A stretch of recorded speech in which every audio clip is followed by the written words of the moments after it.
then why are you doing it? You know, is there something tied in there that you're seeking someone to step up and go, I love you enough not to let you do this anymore? Yeah. You know, so for your self-esteem, for your validation, for a sense of love, you know. And guess what? They are. Your friends are doing it. I mean, you might, I don't know, you gave us a little glimpse into what the relationship with your parents is like. It sounds like you don't have one anymore. But your friends are stepping up and saying, we won't accept this. We want you to change this. This is not good for you. We don't want you doing this to yourself anymore. They care enough about you to be doing something about it. And you have to take that into consideration, that these people are in your life now.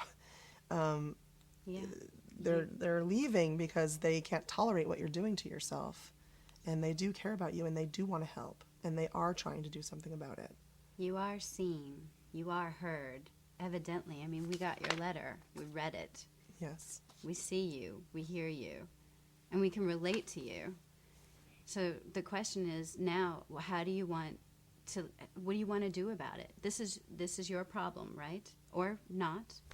Evidently, you said, there's a problem here somewhere. What do you want to do about your problem? Asking for help is probably the hardest thing that we can do when we're brought up independently, especially when we've had to be our own parents, and learning how to become vulnerable and just feel our feelings. I know it feels like you're probably going to fall apart, and you may, but that's what asking help will provide you, is the people and the support that will accept you as you are and show you how to make your bed, brush your teeth, take telephone calls, eat your food on a regular basis, and show up for life without having to use drugs. It's simple. It's not easy, but it's simple. It starts with asking for help, but only if you acknowledge that you have a problem with drugs. If you feel like you don't, then go on and live your life, Val. Go on. Yeah. Just live it. Yeah, but I think your action of writing us this letter says that you know that there's a problem wrapped up in this, and your slant on it was that your friends are the problem. But I think you know better. I think there's verbiage in here that tells us that you do know better than that, and Jane pointed it out. My parents probably wouldn't care enough to even do anything about it. Well, that's pretty much owning that there's something to do something about. Right. Yeah. And I think you know that. And do it now while you're young, before this gets out of control. Yeah. Oh my Don't God. let this go on. You're already, people are already saying, we love you, we are here to help you. Yeah. But we're going to go because we don't want this in our life. Let them help you, text them back. Yeah. Don't wait till she shows up in the hospital with a heart murmur. Yeah. And you can Yeah. live. You can live a good life. You can groove your behind off on the dance floor without the use of drugs. You can cook up a sweet meal for your friends. You can go for walks. You can exercise. You can do all of these things without drugs and totally enjoy yourself, and probably enjoy it more because there's no coming down. Your head's above water. You can breathe. You have choices.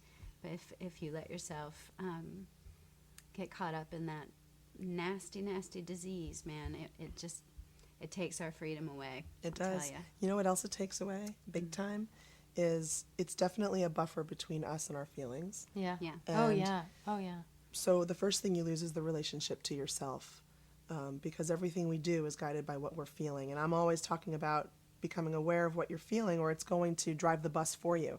You need to become aware of what you're feeling so you could then make decisions for yourself, number one. But if you don't have a relationship with yourself or your feelings, you can't have relationships with other people. Friendships or intimate relationships with a partner, which to me are everything. Yeah. They're the beauty of being here with each other. If I cut myself off from that, I would feel dead already. The blue velvet sky spread out like a canopy. A young virgin appeared on my doorstep. I was waiting. Night fell. Then the morning surprised us, disagreeable with its cloudy gray glimmers. In my arms that pressed her close, she slept as one sleeps in the arm of her lover. Since then I have lived in the turmoil of a dream, all of eternity in that one brief moment. She was beautiful with her cold, bluish gray eyes, and I loved this woman in spite of your laws. That casting process was fun. That was fun. It was. How many girls did we read? We did it for like 3 days. We did both characters. I probably saw maybe like 60 Middle Eastern women and maybe about 80 White chicks. white chicks. And she shows up on the wrong day, and she comes walking in. She's got her sort of little Middle Eastern like outfit on and everything. Turkish. I went to Turkey. Okay? I'm sorry. Okay, I really authentic. appreciated the effort you made. I'm looking at her going, "You're Caucasian." She's like, "No, I'm not. Got the thing I'm up not. on- No. I'm half Syrian, half Native." I'm like, "No, but that's fine. But you look Caucasian." Cathy Jane's- became my associate producer. I did. I came to all the casting sessions and I read with the actors, and that was really fun. And after you guys would leave, we'd talk about you. Yeah, we would. What'd you say? Well, when you left, When I'll you tell left, you she's, exactly. that's the one. Yep, that's exactly Did what you? I said. Yes, she did. That's the one. You left. You were like, "Bye." I turned around. I was like, "Her, for sure, Yeah. hands down." Yes, and Traci almost kissed me. I was like, I know I asked you. I said, can That I get a sealed little the rough? You're like, yeah. "Like yes, Actually, what you going said again." was, "I really just feel like throwing her up against the wall." Yeah. I know. And I was like, "Jane, going again." Yeah. Cathy's like, "Go it again, Jane." No, Cathy, we haven't. No, I said we're going We're going again. again. Damn it. I have a note for her. You have a note. Wait, give me a note. The note is just do it again. And More don't, and and when Jane yells cut, just ignore her. Okay. A letter. And action. Okay. Action, Jane. I'm not used to that anymore. My teeth clean? Yes, fine. Uh-huh. Okay. All right, are you ready to start this thing? I'm sure I do. No, they're No, You you know what I do? I take my earrings out and just, Oh, it's a great idea.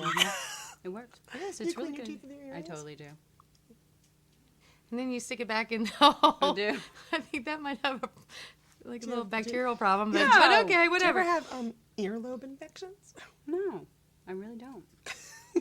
You mean They have this antibiotics crusty for that, pimple you I've got on my- Okay. I'm so not hungry anymore. Action. I don't even know where to start, but here Start I go. here. Oh, you're Oh, welcome. yeah. See, you're such a good actor, Jane. I know. You confused me. So, for the past 3 years, I've struggled with depression. It's been kind of on and off at times, but lately it just won't go away. I think about killing myself almost every day, and I just don't know what to do. I started cutting and hurting myself when I was about 12 years old. Until this day, I still do. It's been a few months since I cut the last time now, but I still think about it a lot, and sometimes I sit with the knife in my hand for hours and hours. This is going to make me cry. A big part of my depression, I think, has to do with how I feel about myself and not feeling very satisfied with my life. I've always had very low self-esteem. I'm very shy, and as a dyslexic, I sometimes feel like an idiot. I'm turning 25 this year, and I'm still a virgin, which I'm a little embarrassed about. I've never done anything with a boy or a girl. I'm just too scared to get that close to anyone. What will that person think of how I look down there and all my scars and things like that? I have always thought I might be a lesbian, but it wasn't before about 6 months ago I really felt, okay, I'm a lesbian, which hasn't helped a lot when it comes to my depression.